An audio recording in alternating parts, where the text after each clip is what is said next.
welcome to the Daily Whatever. We Hi, are all. we're getting started close to on time. We're going to try to be better about that going forward. And thanks to everybody for joining. Dana, my lovely co-host, how are you this morning? You Lip know, syncing. I'm lip syncing, and also, I was here. I see why our guests are sometimes like I can't figure out how to join It's frustrating. because So I was sitting on the live, waiting for you, and it was, I can't go live until you join. And so I actually okay. had to cancel your invitation and go live and then resend it. So yes, it's super frustrating as a guest Oh, okay. trying to Sorry join a about live that that. you've been invited to. It's really confusing. It Maybe our is, and that I might have been part of the problem. I came in just at 7. Ooh, there was my computer monitor. Oh So no, I was live. I was on several minutes before. I got on at 9:55 my time. That's why. Okay. I was not ready 5 minutes before today. Apologies. I had goals, but I failed my goals. Um, yeah. Yeah, Of all the Karen's saying goals the I failed invitation today. flashes quickly, and it does. It's really disconcerting how quickly it kind of pops up, and then if you miss it, it's gone. And yeah, I was like, it said Lawrence invited you to join a um a live. Hi Karen, I see you invited. You were here at 9:55 too. Oh, 6:55. I was not there yet. But yeah, it was like Lawrence invited you to join. I'm like, great. I click it and it would send me to your profile. And I was like, yeah, I know who Lawrence is. I'm Right. aware. Yeah, But it's and then it popped up again. So something is anyways, not quite right in the you world know, of Substack. I have halfway written a note for like, hey, Substack, we've been going live for a while. Here's some feature requests. Here are things that we would really like to have. Yeah, exactly. So, good morning. Happy Monday, everyone. Good Welcome to morning. the Daily Whatever.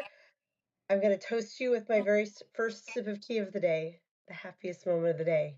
Here's my water. Dana, I'm afraid we're in for kind of a heavy conversation today. I Don't you know. think?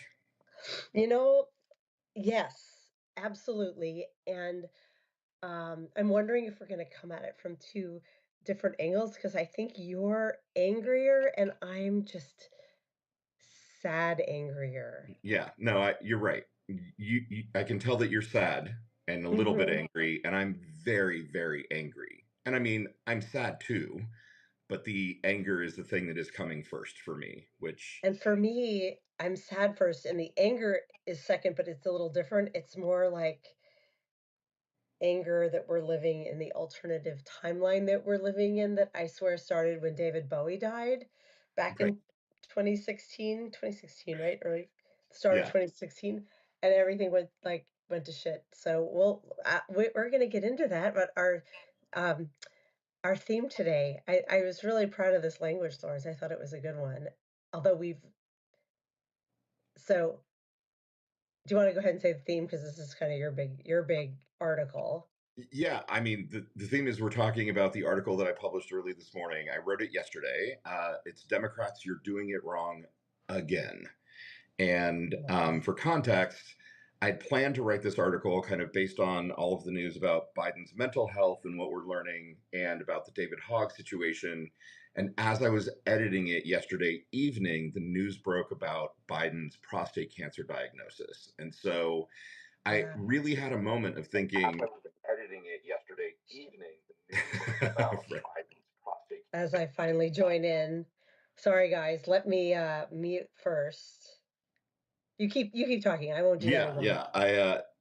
I honestly thought about not posting this today, to be perfectly honest, because in a Yeah. way, it seems like the most ill-timed article in the world, and in another way, it seems like really good timing because I think I'll say this one thing and then I'll pause and let you give input, but I think part of what we need to learn as Democrats, as liberals, as progressives, as parties, whatever. Oops. Sorry. I'm on my Mac today, not my PC. Uh oh, I think it's only muting on the other input. I'm gonna stay off of the chat. You man the chat. All right, I'll man the chat. Um, So what are the things we need to learn as Democrats?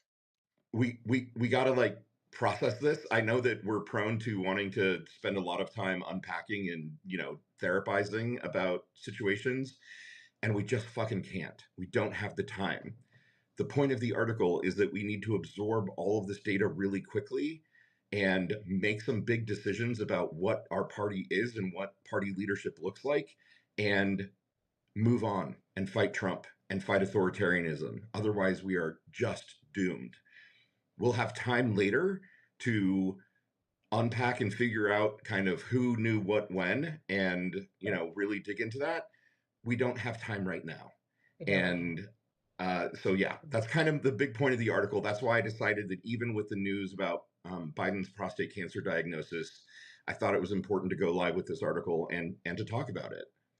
I 1,000% am cheering you on. Two thoughts. I thought it was important to go live with this article. Jesus Christ, I'm not okay. All I'm doing is going to your page to pull up the article, Lawrence. I'm on like an endless loop. I'm not even going to do that. Um, two thoughts that I hope I still remember now. One is Jesus Christ, the news is moving so fast. I mean, it's being done by design by Trump and people, right? Of like the inundation, the flood of just like shit news, so that we can never stop to process one thing, and it's just like a disaster after disaster after disaster. This one he didn't make, and it's still happening. Like you just finished this article like 12 hours, 15 hours ago, like nine hours ago.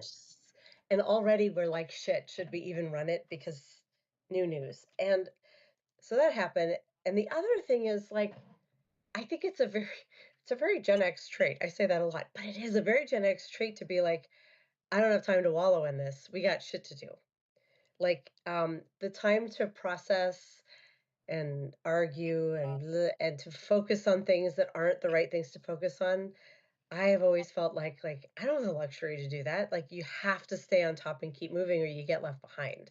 Right. And it's part of our resilience. But it's like so deeply embedded in me that even last week when all the articles started about Biden's mental capacity, I was just like, why are we talking about this right now? Because I don't really follow the mainstream news much anymore. I certainly don't ever watch it, and I'm not even following the mainstream sources as closely as I am Substack. So I saw it all bursting out on Substack, and I was like, why are people talking about all this in all detail? And I was like, oh, it's a distraction. But it never, like, I'm like, oh, if that happened, that sucks. But like, I don't care. Like it's so in the past at this point that that story doesn't interest me at all. Yeah. Well, we're going to get in. You have a really good part in your story where you address it and how it's wrong and how there should be consequences. But like, I'm already like, I don't care. I there is a far more deranged and mentally incompetent person, and the least of his problems is for me is the cognitive decline. Who's in the office? So why are we looking at the cognitive status of the dude who's no longer in office? It's so funny because Biden, to his detriment, I think, never learned to play the media. Right. Never learned how to toot horns and be like, we did this and it's really great, or to try to guide the messaging. He was too busy, presumably, doing the work and being a statesman, and that was sort of seen as undignified. And like fucking now, the time that we don't need or want it, he's dominating the news cycles. Like, give me a break. Right. Do Yeah, not. no, I think you're exactly right. Like the great benefit of Joe Biden and his presidency was that it was a guy who knew the system inside out and backwards because he had been in the Senate for so long. Right. And he, brought all of that to bear in getting some really big accomplishments done during his term, but he didn't know how to spin the media or, even just play the media game at all, really. And Right. I probably I'm kind of assuming that maybe he downplayed that, right? That like people on his team possibly wanted to be able to play things up in the media, and he was like, "Oh no, like we don't brag," um, and all to It his seems detriment, likely. It seems likely. right? It's all just so unfortunate, and the timing is so shitty. And I think we should take a moment to really feel sad for him, right? This is not the way his story should end. It's sort of the nightmare scenario, right? Like, it's stage 4 cancer. He's 82 years old. We know what this means. You know, Yeah, it's metastasized to his bones. You know, yes, with modern medicine, he may have several years left in him, but my yeah. hope for him outliving the Trump presidency is not great. And that means that Trump is going to be the head of state during Biden's state funeral. And that fucking sucks because, Lawrence, you know what? I want to pause you for 2 seconds because you're yes, this is the thing that's been haunting me since the election night. Honestly, it was one of the things. But I think we should pause and have you share the link to your story in yeah, the chat. And if you wouldn't mind, I think you should read part of it before we start jumping in and talking through all the parts. And while you are doing that, I will say it was literally one of my thoughts on election night was like, please let him live long enough that Trump can't eulogize him. And the other thought was, and I posted this in a note yesterday, was like, let him leave contingency plans in his will, in his whatever. That's like, not him.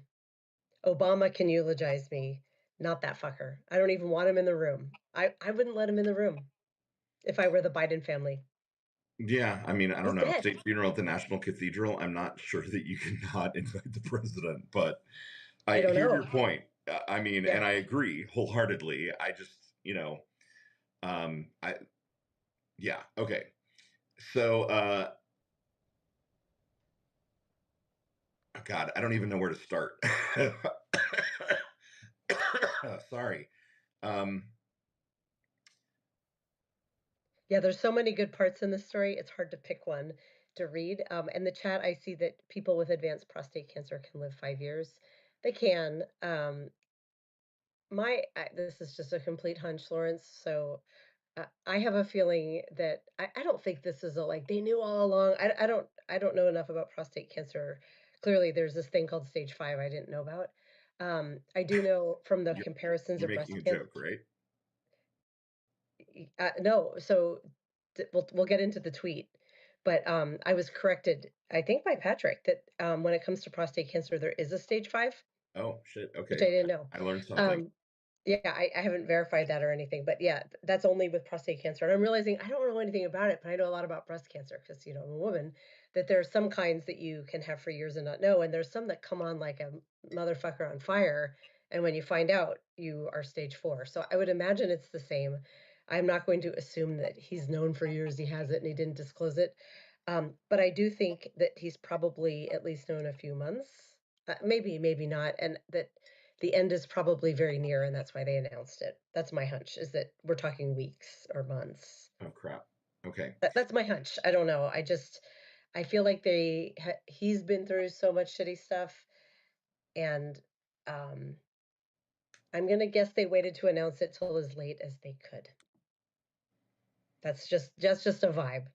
It's Yeah. based on nothing, Well, I trust but your vibes, and I think that's a really good insight. So, um, okay, here I found a place that I think I'll read from. I'm not going to read the whole thing. right. Um, so again, this is from my article. Democrats, you're doing it wrong again. There's no public evidence that the diagnosis occurred while he was still in office, but in the context of what we know now, the timing raises real questions. If his health was in decline during the campaign, it only strengthens the argument that he should not have run again, and that those closest to him failed him, the party, and the nation. If somehow Biden had been reelected, he'd be stepping down right now, today. Hubris, ego, and bad advice carried Biden into a campaign he shouldn't have pursued, and we're all living with the fallout. The people who enabled this decision, who closed ranks, ignored red flags, and spun fairy tales for the press, should not be leading the Democratic Party right now. They've proven they can't be trusted with power. They should never be allowed leadership in the party or any campaign ever again. Meanwhile, in our hideously real present day timeline, Trump is back in the Oval Office, and every day that Democrats focus on Biden's past instead of Trump's present, they cede ground. Here's the thing: I don't give a fuck about Joe Biden's cognitive decline at this point. I am terrified about Trump's very similar challenges and the complete lack of media interest in them. With Trump, we'd be only too lucky if his cognitive decline was the worst of our challenges, but it's not. We all know it's not. The threat of Trump and MAGA authoritarianism is not theoretical. This is fascism with a calendar. Trump lied during the campaign and said he knew nothing about Project 2025. According to the Project 2025 tracker, about 42% of the Project 2025 plan has been implemented, with more happening every day. How can we possibly afford an intra party food fight while democracy dies before our eyes? The Democratic response is still fractured, still reactive, still tangled up in blame games about what went wrong last year. We can't afford this, not now. Big plus one, underline, very well argued, very shitty to live. Yeah. This reality, and it's so interesting. Again, speaking about how the news cycle changes so quickly. Like you wrote this with fire in your blood when like we just found out Yesterday. yesterday, Yesterday. and already it's not like our whole plan today was to talk about how the Democratic Party needs to not focus on Biden's cognitive decline, how we need to be rallying around what's important and have consistent messaging. And already I'm like, yes, and I think that his cancer diagnosis is a bigger story and something we actually do need to pause and process and talk about um, because we're multi hyphenate, we can do two things in one Right. show, and also because it's so fucking tragic and wrong, Lawrence. I'm indignant. This is and these are awful things to say, but they're like I don't wish death on people, but death keeps hitting the wrong people, and Yeah. it makes me so angry and indignant. And I mean, this is not political at all, but like 66-year-old Jill Solbuel, by all accounts, a delightful human being and pop singer, like got burned to death like what, Right. a week ago in a house fire. Like how is that happening? And Biden, like now I know they're not related, but in my mind they are. It's like all of these you like to think that in the end karma catches up and in some ways your story ties up with a bow. We all, I think, sort of want that in our time frames. And I was thinking about Jimmy Carter last night and how he lived to 100, right? And he outlived his beloved wife who he knew since the moment she was born. Like their story has a beautiful fucking narrative arc.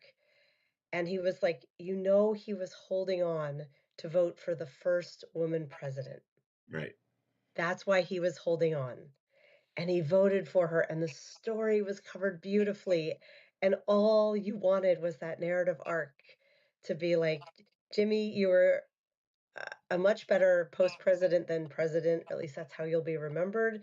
But you've led a good life as a very good man. And now you get to stick the landing. You Right. get the ending you want. But no, he watched the worst of the worst in us, and by us I mean America as a people, Right. come up and elect the very fucking worst human back. Right. And we And then knew he he was got the very worst human because he'd been president once before. It wasn't yeah, like it was there's an no unknown. question. It was like, no, yeah, we really did the wrong thing again. And Biden, by the same token, like here's someone who lived through great tragedy, loss of like unimaginable loss, but carried on, found love again, um, went on to have a bigger and even more beautiful family, like a statesman his whole life, like flawed, as we all are, but like I really do believe his intent has always been positive, even when misguided. Right. I do think ego and hubris got him. I also think he was enough of a statesman to know, like, I think Kamala's going to have a hard go of it. And I think he thought if he stepped back when he should have, it would have become a race, and that race would have been really hard, knowing Trump was right there. And I think I'd like to think he thought that he, being an incumbent, was in the best standing because traditionally speaking, he would have been, right? Had he Yes, been younger, and I mean, had he friendly been disagreement younger, here. yeah, yeah. If he'd really believed in the power of the incumbency, he should have done the right thing and stepped down and let Kamala run as an incumbent. Oh my That God, was the right thing to do. we predicted that would happen. At least I did, and I think you agree. Yeah, We no, both we absolutely did. We were in talking to each other. Yes. in 2020 that we were like, he just needs his narrative arc to contain, and I finally fucking got it. I'm president. And Right. 2 years later, he's gonna be like, dude, I'm old. Peace out. I've trained up my successor. You may not be ready to elect your first woman president, but you're getting your first woman president. Right. My theory was he needed to wait until the day after the halfway point of his presidency, because at that point, that would have enabled Kamala to serve out the remainder of his term and then run and win twice on her own independently. She could have been our president for 10 years if he had done the right thing and stepped down. And I'm sorry, I love Joe Biden. He's a good man. Yes, He deserves a better ending than this. he If owns some he of it. and his people around him knew that he was in cognitive decline to the point that they hid and shielded, then that was actually a cover up. It was a crime. They Yeah, like those people should ultimately be punished. I mean, Biden obviously not. He has a much more unfortunate ending, but I'm of the belief that Democrats are supposed to be better. We're supposed to be the ones who do the right thing. You know, Bill Clinton fucking lied under oath, and I wanted him impeached because he lied under oath. And God bless the innocent time in which lying under oath about a blowjob was the worst thing that a president had ever, conceivably right, done, other, right. other than Nixon. But I want us to be better. And right now, we're not being better at all. We're kicking out David Hogg, who wants a fresh Yes, generation of leadership. We're debating whether Biden had the mental capacity. The cancer diagnosis notwithstanding, we're not doing the right things right now as a party, and it you are is correct. making me furious. You're right. I mean, even in my best thought out scenario, which is that I do think he had positive intent, um, there's kind of a bigger problem, and it's still a problem with our. I mean, there's so many problems with our current president, but one of them is like we're electing people who are way too old. We are electing people with cognitive deficits, and we are. I think I'd like to think it was lesser with Biden than with Trump, but still present, unable to confront our executive and say, "You're wrong. This needs to shift." I have to think there were people because when he was elected, he was, I know you feel the same way about this, Lawrence, that um, he was not our first choice. There were so many good candidates. Right. I That primary season was so fun to watch because we were all like, Team right. Warren, Team Pete Buttigieg. Pete won the Iowa caucuses. If the Yeah, Democrats hadn't fucked up the Iowa caucuses, it would have been a different story. Pete had won. He would have gone into New Hampshire with momentum. Um, yeah, the whole it just seems more and more like the entire party apparatus is like the gang that can't shoot straight. And yeah. I, So, how are we going to okay, save democracy with the Keystone Cops? I'm also I- fascinated that a person just joined who is not a clickable link. It's just a person joined. One ooh, person joined. hello, one person. Maybe your Hello. username is one person. That would be Oh, really clever. except it isn't because it's not clickable. I can click everybody else and go to their profile. Hello, mysterious person. Hello. Unless you're spying on, could we just say the Pledge of Allegiance and that we love our president and all of our leaders? I don't know. Fuck that. I'm just kidding. 8647. Yeah, I'm kidding. I'm like just like who is joining us who wants to not identify? I didn't know you could do that. I didn't Um, either. we learn something new about Substack every day. Every Um, damn day. but back to our topic, y- you're right. And um, if the Trump administration is doing anything, it's doing a lot, but it is making it clear how our like executive branch is. I don't want to say is too powerful because that's not fair. That's No, it because is he's too right. powerful. It is It is like that's where I'm going with this of like, wow, even under Biden, and this is me making some big assumptions and building on the assumptions that you made. Um, oh, and there goes my whole system going dark. I ordered some new technology this weekend. You'll be happy to know. And I'm going to be ordering a new monitor, but the little thing that connects them, the hub, I think has a short, and it does this. mm, Super fun during work calls too. Um, but I have to think like and so I was going back to when it became clear he was going to be the nominee. We were all very grumbly because we were the whole time we were like, "Ugh, not Biden, somebody fresh, not Biden." And when it was him, I was like, okay, I really liked the messaging that the DNC as a whole came forward with, and it was very much like I am a bridge. I am, right. A bridge to I, the future. yes, and I will never forget, and I will always be grateful that he was like, it's time for a woman vice president. I will not consider any but women to be my vice president. Like, no one's ever fucking done that before. So that was beautiful. And that message was beautiful. That was like one of the times that I thought the DNC really got it right of like, oh, I get it. He's going to be a bridge.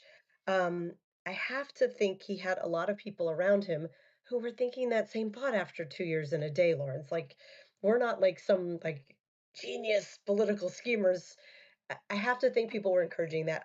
I mean, Jen Psaki seems great. He had good people in his press corps.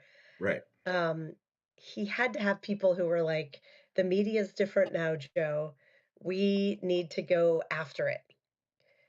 And that it Right. came probably from him of like, and at the time I appreciated it actually. It was really quiet and it was a peaceful 4 years. And if we remember his presidency for anything, that's one I have with a mark of gratitude. I assume for people on the other side of the political aisle, it was not because they were too busy screaming at their at gas pumps, which makes no sense. And Hunter Biden's laptop, which I don't fucking care. Like, just whatever. This is scandal to you know rally up a scandal. But like, it was nice to just be like, oh, the grown-ups are in charge, and we're not pandering like a bunch of like teenagers trying to I don't know, get a seat on the homecoming court, get elected, like it felt really good. I even understand why he maybe wanted to lead that way. But I think we're kind of over that line now. You just can't lead that way. Right. And I have to think he was guided and chose not to. And um, I see some wisdom in that. I'm certain he was strongly encouraged, if not to step down midterm, to not run again. And that's where it crossed the line into unforgivable hubris Right. and ego. Yeah, I agree. Like I get maybe not stepping down in the middle of your term, right? But the idea about running for reelection, especially if as all this reporting that is coming out is true, which it very much seems to be, if he was experiencing cognitive issues in 2023, right? He had plenty of time. There was plenty of time for him to Yes. say, you know what, gosh, I can't run for reelection. And they didn't need to say, like, I can't run for reelection because, I'm experiencing cognitive issues. That obviously would No. have a bad play. But he could have just legitimately said, I want to spend more time with Jill, right? I want to spend more time with my grandkids and my great And grandkids. yeah, I'm a bridge. I mean, it went with the same messaging, right? Right. It was just like, it's time to step aside to the Democrats of the future. And honestly, though, that had to start day one of his term. So here's a total conjecture. Lawrence, I want to hear what you think. Let's pretend it's Sunday morning because I think they're bloviating at least almost as much as we're going to have to be to answer this next question. Why do you think Biden never elevated Harris during their term? Like, she was kind of invisible as a vice president, and she was historic. She's brilliant. Like, we saw her campaign. She's great in front of a microphone sometimes, sometimes more challenged, but like certainly made fewer gaffes than he did. And he was in front of a microphone a lot during the Biden administration. So the Biden. my God, did I just say, oh, Biden? Why did no one say that before? The Obama People, administration, they did. they did. I just missed it. See, I didn't Yeah, watch the news that much. But during the Obama administration, people knew Joe. I mean, there were memes. They actually became a meme, right? They were funny together. right, Why was like there should have been an expert storyteller there right. Yeah, making this bridge. I mean, I have a really strong hunch, and Yeah, my let's hunch hear. is that the people who surrounded Biden, Yeah. I don't know all their names, but like Ron Klain and Anita Dunn, there are two more guys whose names I can never remember who were part of his like sacred inner council. I think they didn't want that. They wanted to stay in power as long as possible, right? For a lot of them, this was also their I'm finally like in the White House. I'm finally serving my president and the Mm, guy that I've been rooting for forever. I don't want to be out of power after 2 years. I don't want to, not run for reelection. And I think they didn't want to elevate Kamala because they saw her as a threat, right? Because they yeah. were doing the whole thing that I'm trying to express in this article is that we don't have time for inter-party fights. Like we should spend this one day processing the grief and the anger and everything about Biden's health, mental, physical, the prostate cancer, everything, and then get back to fucking work. Yeah. And we have to learn the lesson that it's time for the silent and boomer generations to stand down. It just is. It just You're is. done. You're staying on too long. We're Gen X. We're probably never going to have a chance to really rise to power, inside in national politics because boomers and silent folks have been hanging on to power Yeah. for too long. And and you know what? That's fine. Show me the millennials like Pete Buttigieg and AOC and um, Jasmine Crockett and the other folks that I can get Yeah. behind and elevate. We need new people in power in the Democratic Party, in the country for sure, but in the party, absolutely. And I will say And with one caveat, stick around and mentor. Build the right. bridge. I mean, Build the bridges because the older folks vote. right. Absolutely. I mean, you know, say what you want about Nancy Pelosi. She did at least have the grace to stand down as speaker and elevate Hakeem Jeffries. And she literally said, I'm sticking around so that I can mentor him through his first speakership. Well, what they hoped was going to be his first speakership. Yeah. And, and that's great. That's what people should be doing. That's what people, I mean, Bernie Sanders is doing it. I know we both have the things we like and don't like about Bernie, but like he brought AOC on the road with him, like Yeah.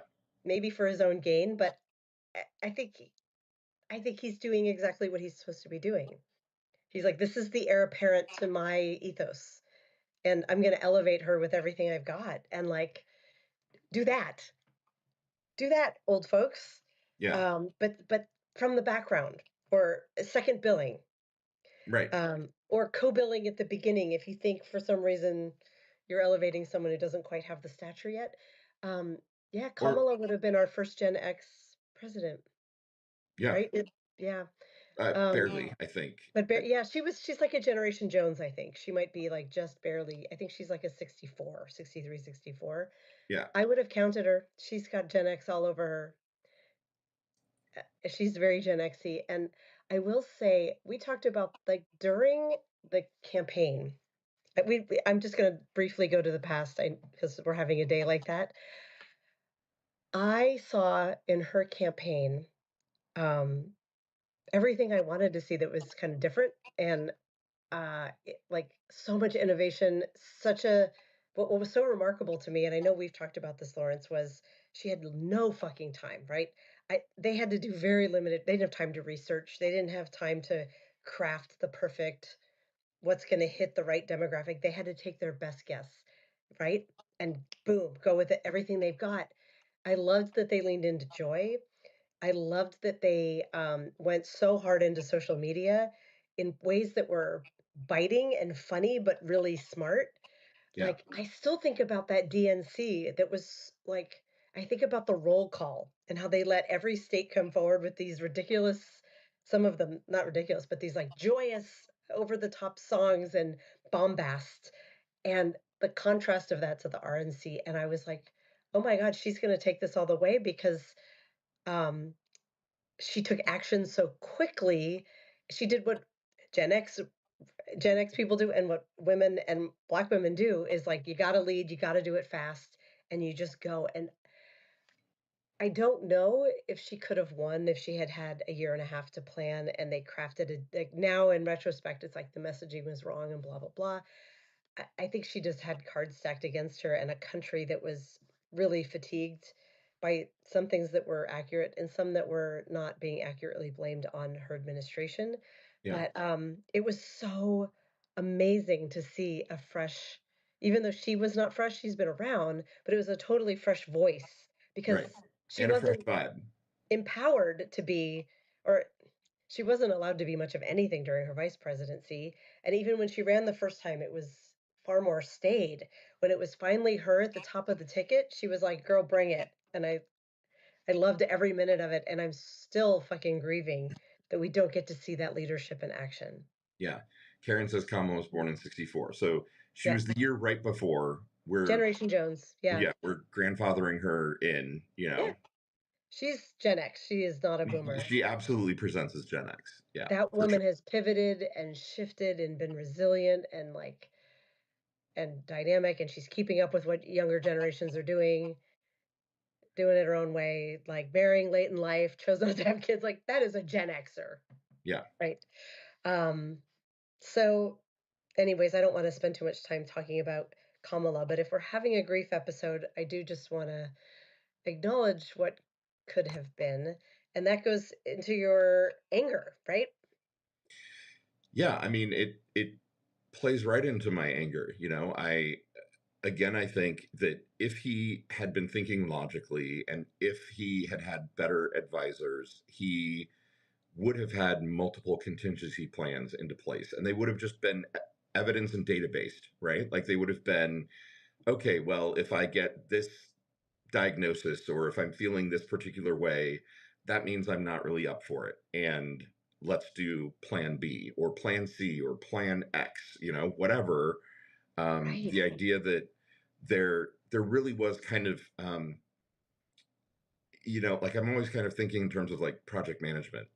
There's a critical path, and if an obstacle gets in your way, you shift the critical path. And hmm, sometimes it might mean that you have to redo everything, or it might mean that the thing that seemed absolutely inconceivable at the beginning yeah, is actually your only clear way forward. And I'm yeah, disappointed because I think what was happening is they were burning so much energy inside that White House trying to figure out how to cover up his cognitive decline that they weren't thinking about kind of facts on the ground and the very real what if Trump got reelected. And I remember at the time that the election happened and Trump got reelected. Of course, I was horrified. We all were. But I at that time took a little bit of solace in like, okay, well, but the Biden administration has surely put multiple contingency plans into place and they've gamed it out and thought it through. You know what? Now I'm not so sure that they did. I think that they were so fucking consumed in concealing this giant secret that we got what we got. And there is no backup plan. There is no right. I secret remember you were like, contingency. he's going to, take advantage of his newly like Supreme Court mandated power and do XYZ. He didn't do any of it on the way out. He was very quiet on the way out, which I get, but also wasn't great for us. Lawrence, well, I love that you went into full program manager mode of, and I'm going to add a mechanism to your plan, which is uh, cognitive evaluations. We need cognitive, like I suspect, we've all worked for that manager who you can't say no to Right. at every level, and this is the president. We're dealing with it right now, of course. Like anyone who says no gets fired, but so there should be a mechanism that lives outside of that, and that is this is so hard, but an unbiased medical opinion, and it probably needs to be like each political side has to pick several doctors to come in and be the neutral forces to say cognitive evaluation as part of the and a hardcore one because like Right. you can't be like, well, grandpa's still doing pretty well. You probably don't need a home for him. Like, I'm just thinking about this in terms of like my father, who is in a memory care and is the same age as Trump and Biden. And he did not go willingly in, Right. but boy, he needs to be there. And I don't think either, obviously neither Biden nor Trump are where my father is, but um, how can we feel as we keep electing these, like, you know, octogenarians or close to it, like, how can we feel assured that that's not happening when the office of the president has such power now that, especially right now, if you disagree with him, you're out. So there's nobody who's going to challenge, like, but you know, Mr. President, you just defined the term grocery to a foreign leader. Right. People know what groceries are, Right. and You the may not, prices. but other people do. Yeah, You're saying here, crazy things. so I think what we have clearly learned from Trump, if we have the opportunity to ever right things, is guardrails guardrails that are based on tradition and good intent are worthless. Those are got Yes. smashed immediately under Trump. Yeah. We need Isn't that wild? actual Pause there, because we talked about that before of like our 249-year-old democracy is really kind of based on like a gentleman's code of conduct, so to speak, gentlewomen's. absolutely. Yeah, And no, he just came in like bing and knocked it all down. yeah, he essentially said that doesn't matter to me. I just don't care. I have no shame. And so all Yeah. those guardrails were gone. And so we need legislation. We need to seriously rethink everything about the way this democracy functions. And within the Yeah. constraints of the Constitution and amending it if needs be, we need to expand the court. We need to, have term limits on Supreme Court justices. They need to have an absolute code of conduct that would allow them to be easily impeached if they, you know, err on it egregiously. And the same thing for the presidency. So I was watching Morning Joe this morning before we got on this call, which I don't always do because they kind of annoy me at this stage. But they were My saying mom like, loves that show. don't you think? Well, it's also on crazy, like it starts at 4 a.m. for you. So, Yeah. um, but they were speculating. They were like, well, gosh, if he was running for reelection, don't you think it would have been more urgent for him to have a PSA test, the prostate antigen protein test. And because that's not super reliable, shouldn't he have had a physical that included a digital prostate exam? Couldn't they have caught it at that point? And all of that is part of the gentleman's agreement, right? All of that is, you would Hmm. assume that people of good intent are going to do things like that. I'm an 81, almost 82-year-old president running for reelection. I should submit to a full and thorough physical so that America can feel comfortable. Well, they didn't do that, right? Because they knew that it would have uncovered cognitive decline and it would have doomed his chances. And because they didn't do that, they probably missed the chance to diagnose his prostate cancer earlier. And so that just brings me back to my overarching anger about the whole thing. Joe Biden deserves a better ending. And partly he's complicit in the fact that they He's didn't Icarus. catch you know, this prostate cancer diagnosis earlier Yeah. because I'm pretty sure all of them were overtly, covertly, intentionally or by sort of silent agreement going along with the fact that they knew that there were cognitive issues and they didn't want to push too hard or dig too deep. And that fucking sucks. Yes, he's Icarus. I mean, I didn't. Right. What it's like like I said earlier. It just karma's hitting the wrong person, Right. because what he's done is, and we as humans, I think, like to believe that the universe is fair and karma strikes the right people, and is the fact that it's hitting him indicative that, like, are we the ones in the wrong? Everything's going well for the other side. And I'm going to just remind everyone, myself included, that like the universe is indifferent to all of us. Right. That like there is no Fortune sense. presents gifts not according to the book. Yeah. Oh, I like that. But Ted you're can dance, right. baby. Yeah. I love it. Fortune presents gifts not according to the book. Oh, that's I love that you're dragging Dead Can Dance is like such a Gen X band. I love that you're dragging that out. That's beautiful. Um, Suddenly I'm whirling in a darkened dance club instead of Right. thinking about the demise of our democracy. But like, um, and really, I don't want to talk about this past today. We're right back on like fuck everything Trump is doing, and we're going to stay focused. But as a chance to mourn, like it's Icarus. He at the in the end, like a very well played, well lived life and leadership that should be remembered mostly for the good, right?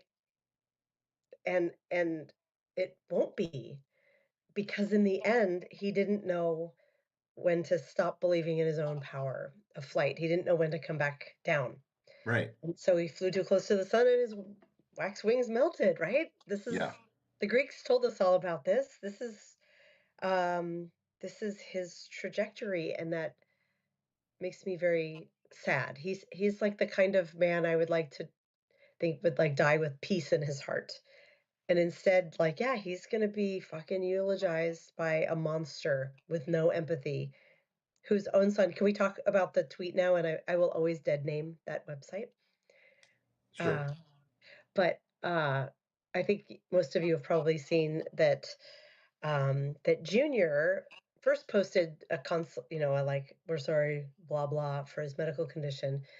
But then he tweeted out about how shouldn't Dr. Jill Biden have been aware of stage 5 metastatic cancer, which like there should be a contest for how many problematic things one can insert into so few characters. Um, and of course, the misogyny in that one is just rampant. Like this is, I mean, from the start, Republicans always had such a huge problem with her doctorate. The fact that they had to call her a doctor and this making fun of her for not being a medical doctor thing and the intentional omission, like that was how they started their time in office. And it was gross at the time, but doing it while her husband has received such a fatal diagnosis, like that's gross. She's a doctorate. Y'all need to get over yourselves and stop pretending you don't know what a doctorate is. So Right. people have written back to me for posting that, like, oh, they just don't know the difference between a medical doctor and other doctorates. I'm like, no, they know. They don't do this to men. Right. They did this to her. It's misogyny. They don't like calling her a doctor. But to then like there's like a gross sexual overtone in there too of like how could she have not noticed, Right.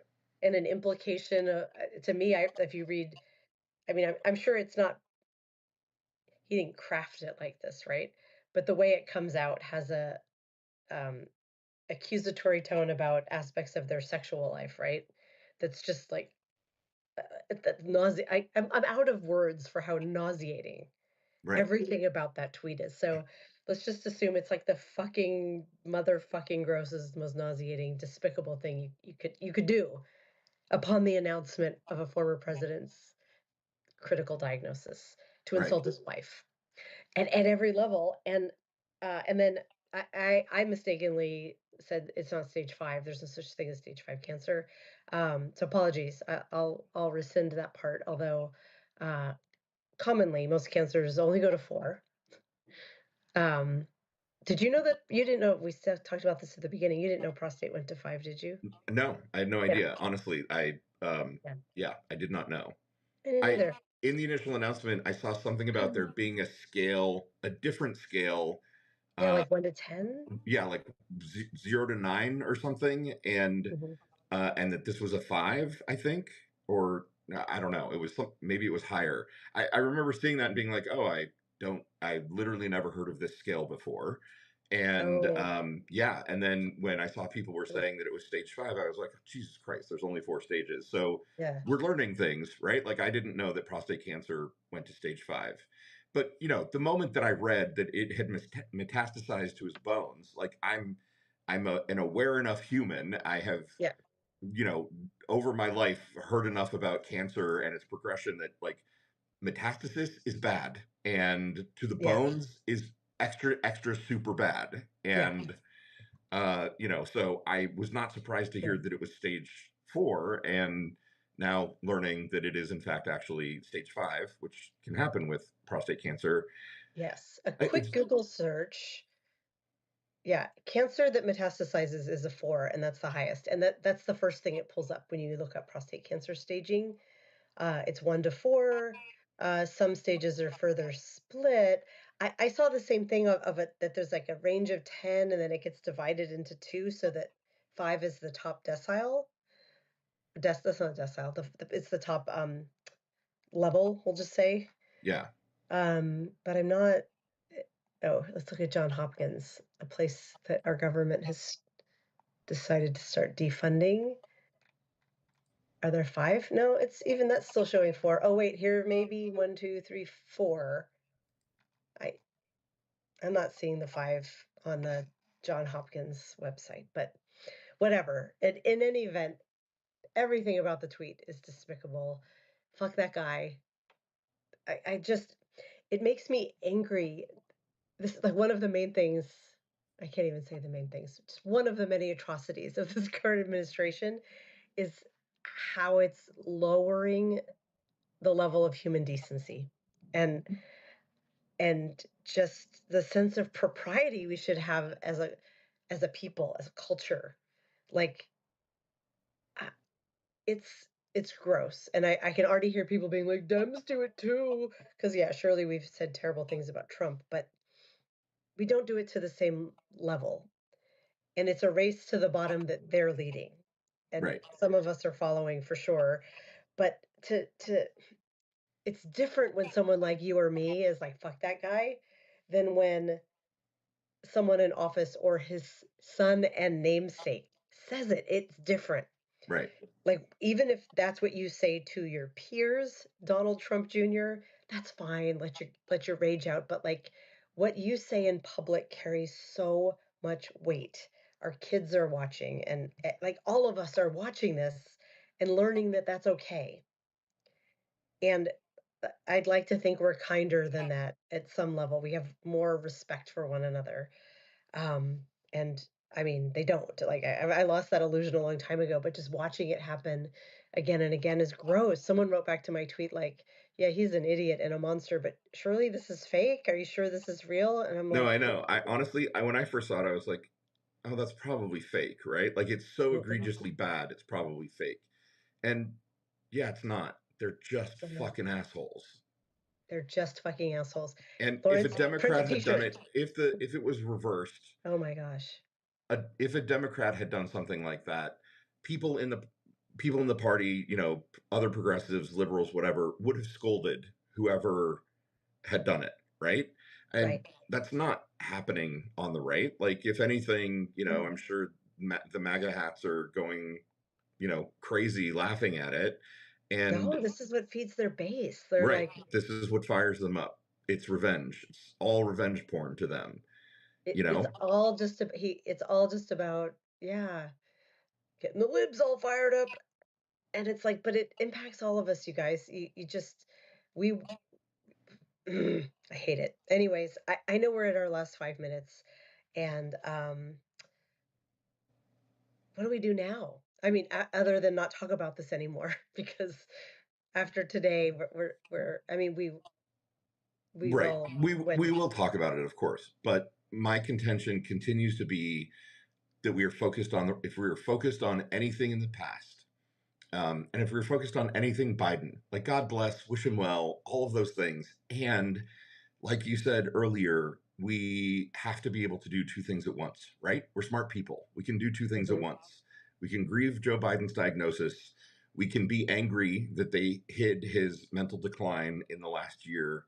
And we can suck it up and get to work. Yeah, And we have to do that. We have to, I'm sorry, but Chuck Schumer and, the old guard of the Democratic Party, all of those people are being radically ineffective right now. get And the fuck we out. we need them to get the fuck out. Like, honestly. And David Hogg's giant crime was advocating basically that any incumbent who was just a seat warmer, who was not actively pushing against the Trump administration and leading for things like gun control and climate change, all of those people should be challenged. They should be primaried. They should have to Mhm. defend their right to be in Congress or the Senate. And, you know, we Right. have to focus on that. That has to be the thing we're focusing on right now. We need fighters. We need fighters. Yes, absolutely.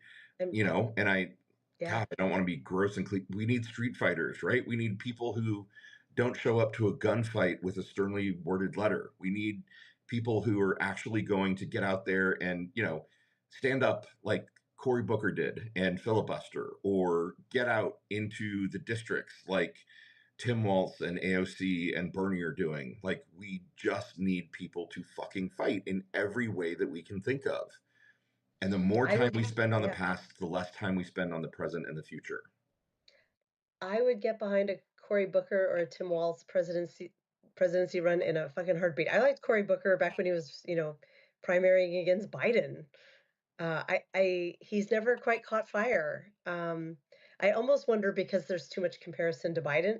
Jesus, what's my namesake, to Obama, that they're like, oh, another tall mixed race, about the same age, and same similar policed sort of man, but not quite as charismatic.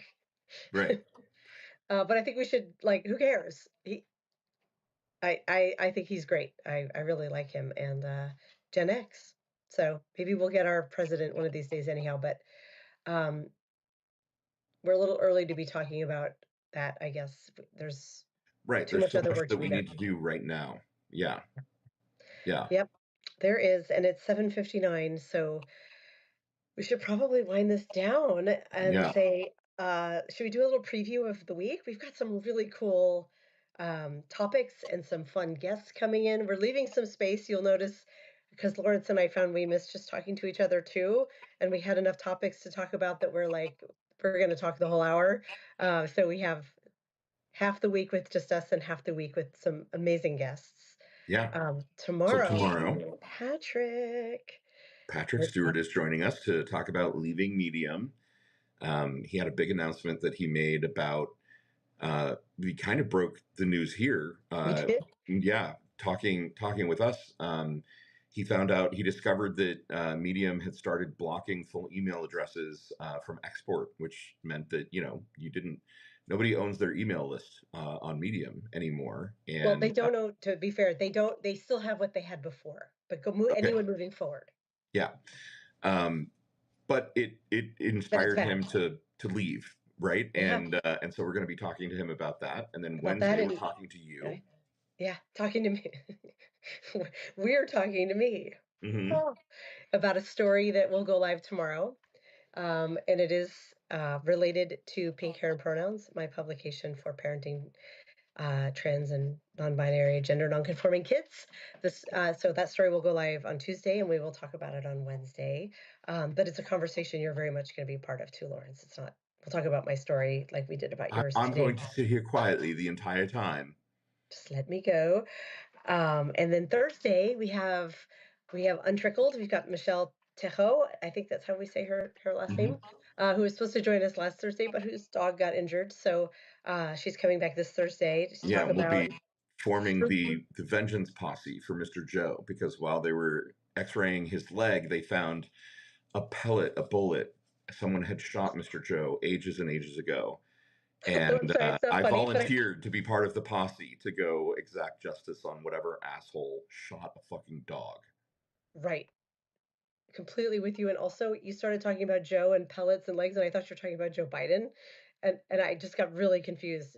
This is what happens to me this early in the day. But yeah, her poor puppy had been shot in the past, and like, yeah, that just people are monsters, Lawrence. Same guy Yeah, probably voted for Trump. Um, sorry, that's not funny, sort of funny. But right. we're going to talk to Michelle about her dog's recovery and also about frugality in these fucked up times. And Friday, of course, carrying that along is Fucked Up Friday. Fucked Up Friday. And our dear friend Jonathan Small from Small Talk is coming to join us Very again. excited about that. Yes. Very excited about that. And then Saturday is our Saturday, AMA or that's AUA, Ask Us Anything. Awa. How would you pronounce? AWA. Yeah, I like that. Hmm. It's our Awa. Let's just. I'm sure somebody's coined that before, but I'm think of sure. questions you want to ask us. Nothing is off the table. Yeah. Sunday the 25th, programming note, we are taking the day off on Sunday the 25th because it is US Memorial Day weekend that weekend. Mm, We will also be off on Monday the 26th, actual Memorial Day. So um, we're warning you a week in advance. You're going to have yeah, 2 days on Sunday and Monday without the daily two. whatever. Yeah. And they say um, Americans don't take breaks, but right. Oh no, Robin and Karen, we're sorry, but also not sorry. It'll be nice to have 2 days off. Um, I'm gonna sleep in, you guys. It's gonna be yeah, amazing. But I'm gonna and miss yeah, you. and then we're already getting a great lineup for the week The next, after, which is very exciting. yes, and we can say one of them because he announced it.